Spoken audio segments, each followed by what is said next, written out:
My mom actually told me to call off my wedding, just to spare my golden child sister's feelings. So I did something no one expected. I uninvited them.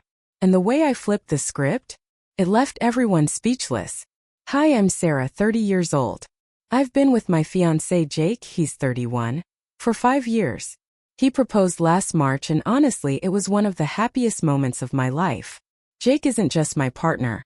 He's my best friend and the most supportive person I've ever known. When he proposed during a quiet evening at home, everything felt right. But as soon as I shared the news, my mom and half-sister Brooke, she's 24, somehow made it all about themselves. What should have been a joyful time turned into their personal drama show. My mom married my stepdad Mark when I was 5. Brooke is their daughter. Even though we grew up together, we've never been close. More like two people tolerating each other than actual siblings. Brooke has always felt the need to compete with me. It started when we were kids. She'd freak out if I got a better grade or someone complimented me in front of her. As we got older, the competition shifted. I got into college on a scholarship. Brooke didn't go at all. I've been in a healthy long-term relationship. She's bounced from one failed relationship to another. And now that I'm engaged, she's treating it like some kind of attack on her. Jake and I decided to get married in January. We envisioned a warm, intimate ceremony with about 90 guests, simple, cozy, and meaningful. I was so excited to start planning. I really thought my family would be happy for us. I couldn't have been more wrong. When I called my mom to share the news, her first words weren't congratulations. They were, "Oh, Brooke's not going to like this." I laughed thinking she was joking. She wasn't. She was completely serious. Apparently, my engagement was a threat to Brooke's emotional well-being. Because she was single and figuring herself out, my happiness was suddenly a problem. First I shrugged it off. But a few weeks later, Brooke made her own announcement. She was getting married. To a guy she'd only been seeing for 4 months. I didn't want to judge, but it felt rushed. Brooke has a pattern of jumping into things without thinking. Marrying someone we hadn't even met raised some concerns. Still, I kept quiet. It wasn't my place to interfere. By July, her whirlwind marriage crashed and burned. Her husband, also named Jake, cheated on her with her best friend just 6 weeks in. She filed for divorce almost immediately. It was messy and painful. I genuinely felt bad for her and reached out to offer support. But she shut me out completely. I couldn't figure out what I'd done wrong. Eventually I realized she didn't want comfort. She wanted someone to blame. From what I could piece together, Brooke believed my engagement pushed her to rush into marriage, that she had to win at something. And when it fell apart, she needed someone to fault. That person was me. By fall, things were tense. Brooke and I weren't speaking, and Mom grew distant too. Anytime I mentioned the wedding, she changed the subject or went quiet. I assumed she didn't want to bring up weddings around Brooke. But in hindsight, I should have seen the signs. Nothing prepared me for what came next. The ultimate guilt trip over my own wedding. I thought wedding stress would be about budgets or centerpieces, not dealing with my own family turning it into some twisted rivalry. But here we were. It was mid-November, and Jake and I had just sent out the invitations. I was thrilled finally seeing it all come together. That didn't last long. 2 days later, I got a phone call from my mom, which was weird in itself. She usually just texts and vanishes. I picked up, hoping she wanted to talk about the wedding. It started out normal. She asked how Jake and I were doing, a bit of small talk. Then she dropped it. "So, you're really going through with the wedding?" I thought she just meant the date. "Yeah, everything's booked, the venue, catering, flowers. Most of it's already paid for," I said. She sighed loudly, dramatically. Not just tired, more like, "You're about to ruin everything." Then she said it. "I've been thinking about Brooke," she began. "And I really think you should reconsider." I blinked. "Reconsider what?" She hesitated, clearly preparing for a big speech. "I just don't think now's the right time for a wedding, Sarah. Brooke's still hurting from the divorce. A big celebration like this might be too much for her right now." When she said it felt a little insensitive. I honestly thought I misheard. "Wait, are you actually suggesting I cancel my wedding for Brooke's sake?" I asked, thinking there's no way she was serious. But she looked at me like it was the most obvious thing in the world and said, "Well, yes." Her logic? Brooke had been through a rough patch lately, and apparently, seeing me walk down the aisle would just be too much for her to handle after the divorce. I was stunned. "Mom, this wedding's been planned for almost a year," I reminded her. "We've booked the venue, paid the deposits, everything's set." And without skipping a beat, she goes, "Why don't you just do something small? Like a quiet church ceremony with close family. That way it's not such a big thing. You wouldn't be showing off." "Showing off?" My jaw hit the floor. "This isn't about putting anything on display," I fired back. "It's about celebrating my life with Jake. We've been together 5 years. We built this. This day is ours." She let out another one of those long, theatrical sighs, like I was personally ruining her peace of mind. "I just think if you really loved your sister, you'd consider doing this for her. She's still healing. A big wedding would just make it harder." I was fuming inside, but I kept my voice steady. "Mom, I get that Brooke's going through stuff. But this isn't about her. Jake and I have worked so hard to put this together. It's not fair to ask us to throw it all away because of decisions she made. She didn't take that well. Her choices," she snapped, like I'd just slapped her. "She didn't choose for her husband to cheat. She didn't ask for her life to fall apart." "No," I said, trying to stay calm, "but she did choose to marry a guy she barely knew. That part? That's on her." Boom. That's when everything exploded. My mom absolutely lost it, called me cold, selfish, ungrateful, the whole list. Then came the classic. "I thought I raised you better than this." That was it. I'd had enough. "I'm not canceling my wedding," I said, firm and final. End of discussion. Then I hung up. My hands were literally shaking, I was so fired up. I called Jake right away to tell him what just went down. He was just as shocked. "Who even asked their daughter to cancel her wedding because of someone else's failed marriage?" he said, completely floored. And I wish that had been the end of it. But nope, it got worse. For the next few weeks, Mom went full-on guilt trip mode, calling me constantly, cycling through the same dramatic speeches. "Brooke's heartbroken. You're being thoughtless. A scaled-down wedding would be better for everyone." Same speech, different day. And then she tried to go around me and drag Jake into it. She actually called him and said, "Jake, you're such a kind, thoughtful man. I know you'll understand why this is so important for Brooke." Thankfully, he shut that down immediately. "We're not changing anything," he told her. "Everything's staying as planned." But guess what? Brooke decided to join the circus. She started texting me these guilt-drenched little comments. Stuff like, "Must be nice having everything go so perfectly for you." Or, "Don't you think it's a little soon for a big party?" Then she took a jab at the wedding date. "January's such a weird month, you didn't pick it just to rub it in, did you?" I couldn't believe how bold she was getting. I ignored her at first, thinking she'd cool off. But nope, she kept pushing. Then came the voicemails. Long, drawn-out messages loaded with drama. Talking about how weddings made her sick now. How my lack of empathy was making it impossible for her to heal. And what made it all worse? The way she and Mom started bouncing off each other. Mom would call and say, "Brooke was up crying all night because of your wedding." And the next morning, like clockwork, Brooke would text, "Mom's really upset with how you're handling this." It was like emotional ping pong, and I was the ball.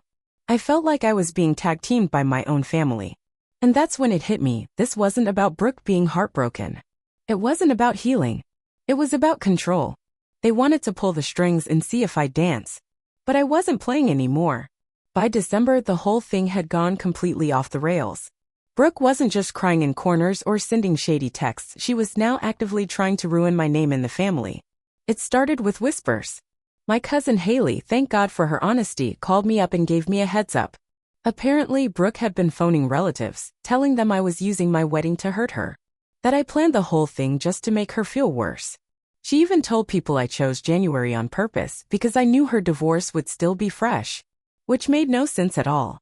Jake proposed months before she even got married, let alone divorced. The timeline didn't back her story. But she didn't care.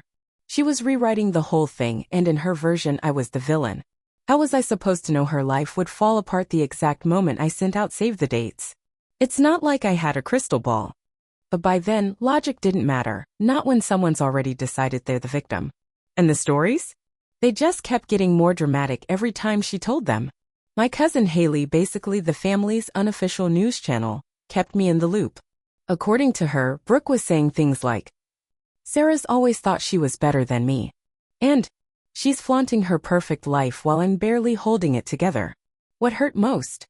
Some people actually believed her. And of course, Mom was right there beside her, waving her Team Brooke flag like it was a full-time job. She started calling me almost daily. Every call was another attempt to wear me down. Brooke's really fragile right now. She cried all night after seeing your wedding invites. Do you really need such a big wedding? Wouldn't something smaller be more thoughtful? I stood my ground every time, but honestly it was exhausting mentally and emotionally. Then came the breaking point, Christmas. Jake and I went to my aunt's house for dinner, thinking it'd be a calm evening after all the chaos. But the moment I saw Mom and Brooke were already there, I knew I should have turned around. You could feel the tension the second we walked in. Brooke barely acknowledged me. Anytime someone brought up the wedding, she'd sigh loudly or roll her eyes like she was 15 again. At one point, I was talking to my aunt about flowers and Brooke snapped from across the room. Must be nice wasting all that money on a party while other people are just trying to survive. I bit my tongue. She was looking for a scene and I wasn't giving it to her. Eventually, the mood lightened a bit and I thought maybe we were in the clear. But then, right in the middle of the living room, Brooke suddenly broke down, shaking, sobbing, full meltdown. The room froze. My aunt rushed to her, asking what happened, and Brooke launched into her performance. It's just too much, she cried. I've had such a horrible year, and now I have to sit here and listen to Sarah go on about her perfect wedding. She knows I'm still hurting and she doesn't care. And right on cue, Mom jumped in, stroking her back like she was comforting a child. She's right, Sarah. A little compassion wouldn't hurt. You don't understand how hard this has been for her. That was it. I'd had enough. This wedding isn't about Brooke, I said, trying to keep my voice steady. Jake and I have been planning this for a year. If she's upset, that's not on me. Maybe she should take some responsibility for marrying someone she barely knew. Silence. You could have heard a pin drop. My aunt looked like she wanted to disappear, and Brooke's tears? Gone, replaced by fury. How dare you, she snapped. You have no idea what it's like to watch your life fall apart. Everything's always come easy for you, your scholarship, your relationship, your perfect little world. You've never had to struggle. I stood up. My fists were clenched, my chest tight. You're right, I said. I don't know what it's like to ruin my own life making reckless decisions just to compete with someone who wasn't even competing. Maybe if you spent less time being bitter and more time dealing with your own problems, you wouldn't be in this mess. Jake took my hand and said, "Let's go." And I didn't even hesitate. The whole drive home, my brain kept replaying everything. I started wondering, was I too harsh? Did I go too far? But the more I thought about it, the more sure I became. I said what needed to be said. I'd spent weeks staying quiet while she turned my wedding into her personal punching bag. I wasn't going to keep shrinking just to protect her feelings. What hurt the most? The way Mom backed her without hesitation. She didn't even try to hear me out. Not once did she ask how I was holding up. It was like she'd chosen her favorite daughter years ago, and I was never in the running. The next morning, I got a text from her. You owe your sister an apology for last night. She's been through so much, and what you said was cruel. I didn't reply.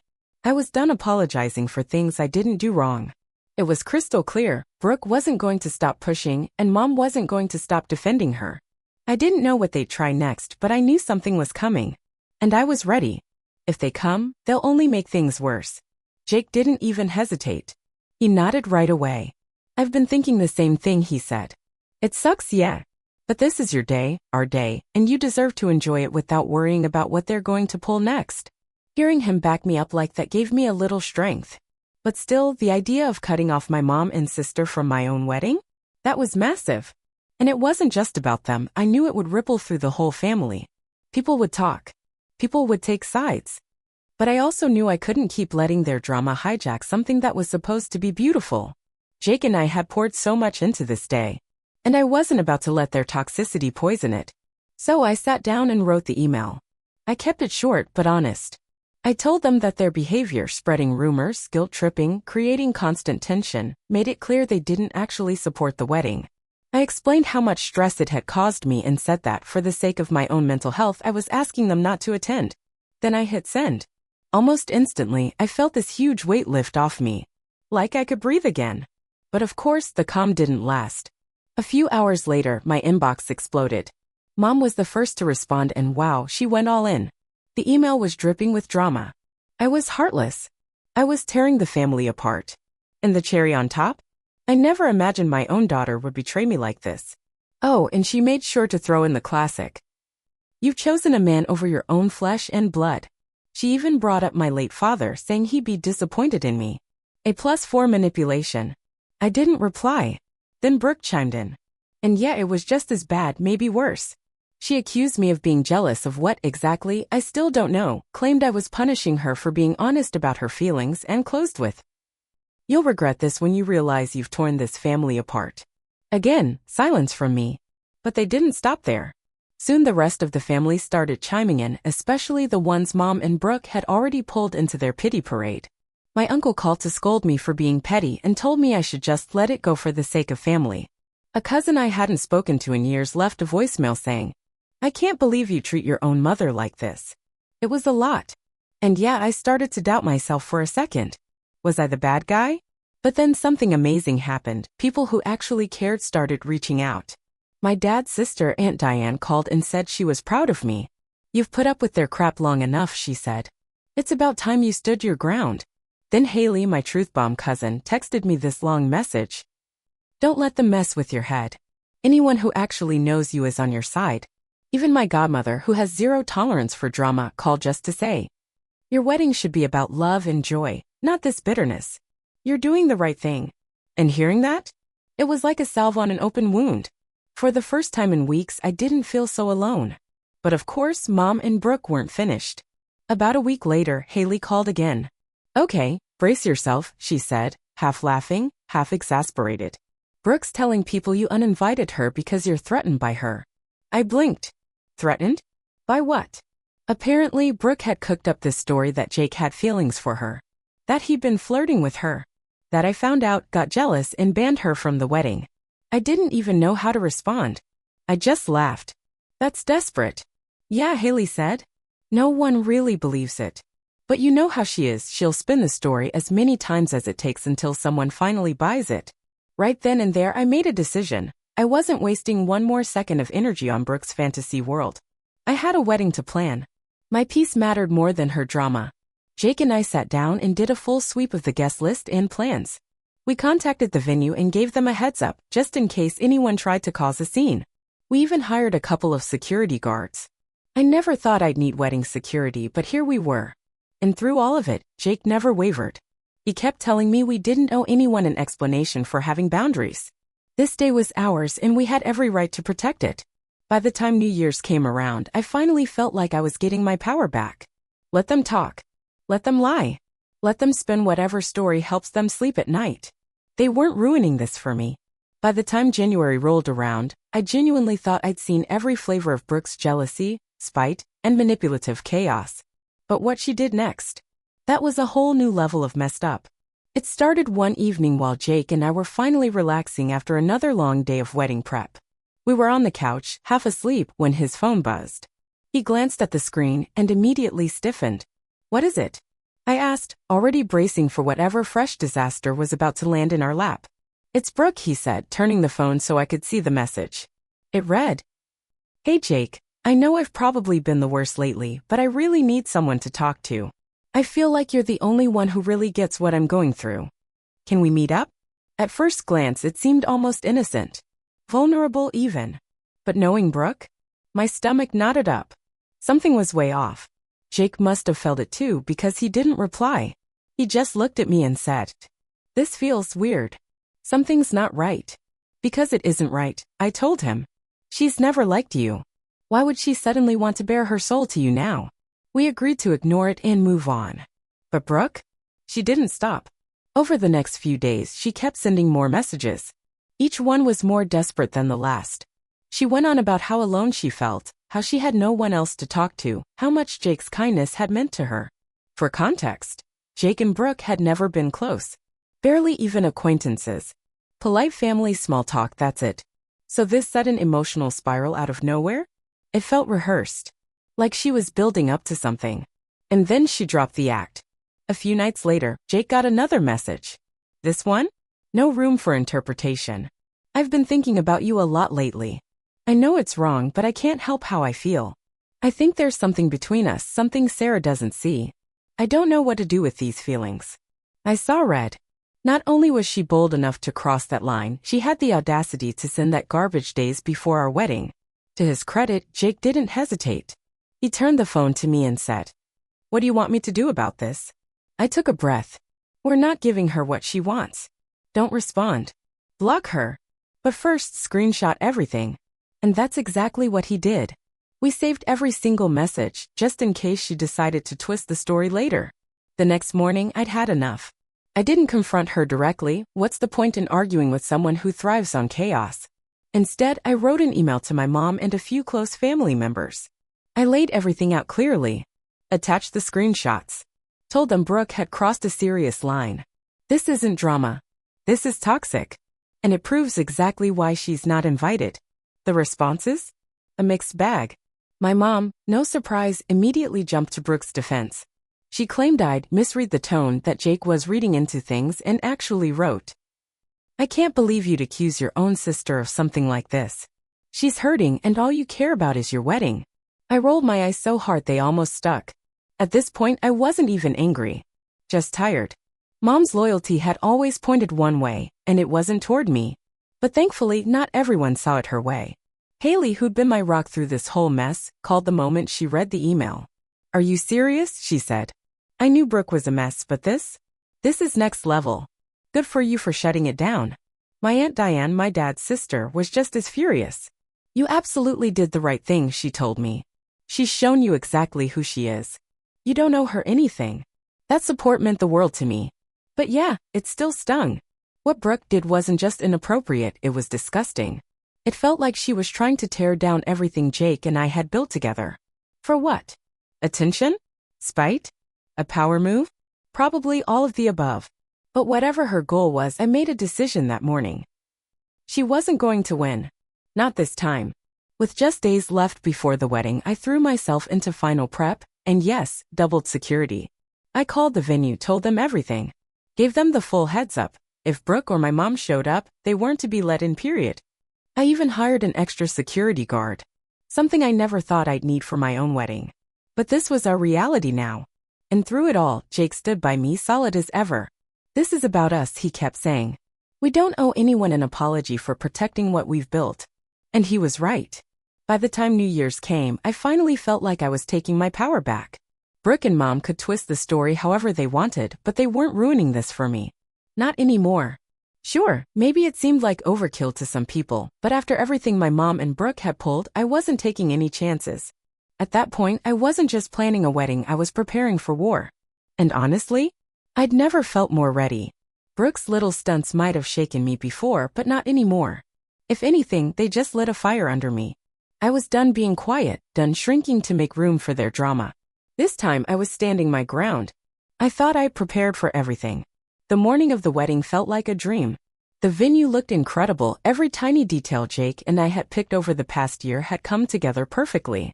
The weather was beautiful. My bridesmaids were joking around, keeping the energy light.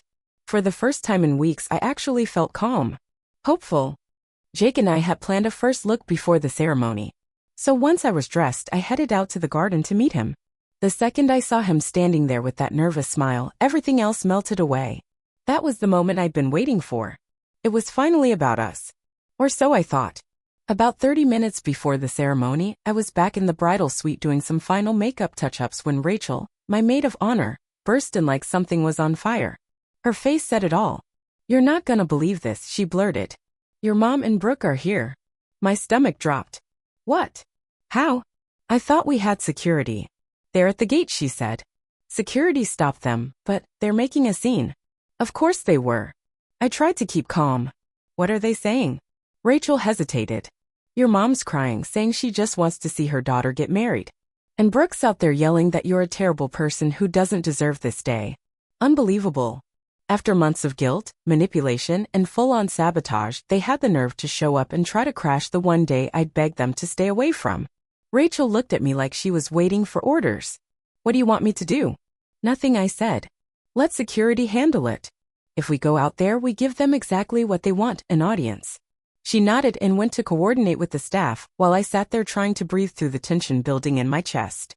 I could hear the distant noise, Brooke shouting, my mom's crying, and it took everything I had not to storm out there myself.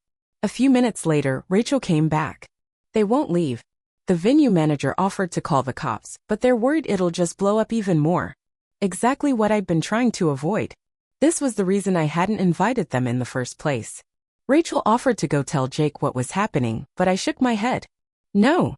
He doesn't need this. Just make sure they don't get anywhere near the ceremony. Thankfully, our security team was solid. They kept them stuck in the parking lot. Eventually, the venue called a car service to get them out of there. But not before Brooke shouted loud enough for half the town to hear. "You'll regret this, Sarah. You'll regret turning your back on your family." I closed my eyes, took a deep breath, let it go. They were gone. And I wasn't going to let their tantrum ruin this day. This was about love, not chaos. And when the ceremony finally started, it was perfect. Standing beside Jake, surrounded by people who actually loved and supported us, I felt nothing but peace. The people who mattered were there. That's all I needed. All the stress, all the fighting, all the sleepless nights, they just faded. During cocktail hour, whispers started floating around about the incident in the parking lot. Some guests had overheard the screaming and word spread fast. Apparently, Brooke had been yelling that Jake brainwashed me and claiming that the family would never forgive me for cutting them off. Embarrassing? Yeah. But most people just rolled their eyes and moved on. Aunt Diane, my dad's sister and my forever MVP, pulled me aside during dinner. She squeezed my hand and said, "I'm proud of you. They showed everyone who they really are today. And you? You held your head high." And she was right. That night, I heard the same thing again and again from cousins, friends, even people who used to be close with my mom. "We're with you. You did the right thing." It's about time someone called them out. It felt like a turning point. Like the curtain had finally been pulled back and everyone could see what I'd been dealing with. The rest of the night? Absolute magic. We laughed, we danced, we cried happy tears. Jake and I had our first dance under a canopy of lights. Rachel gave a toast that was sweet and hilarious. And my dad's best friend, who's always been like an uncle to me, told a story about Jake sneaking ribs at a family barbecue and getting caught red-handed. It was joyful. It was peaceful. And it was completely, undeniably ours. By the time the reception ended and Jake and I made it back to the hotel, I felt lighter than I had in months. For the first time in what felt like forever, I wasn't carrying around the weight of all that family drama. My mom and Brooke hadn't won, not even close. If anything, their last-ditch chaos only made it more obvious how much love and support we had from the people who actually mattered. Back in the hotel room, I glanced at my phone. Missed calls. A dozen texts. All from my mom. I didn't open a single one. I was done letting either of them rent space in my head. Shutting them out wasn't easy, but as I stood there that night, holding Jake's hand, surrounded by real love, I knew in my gut that I'd done the right thing.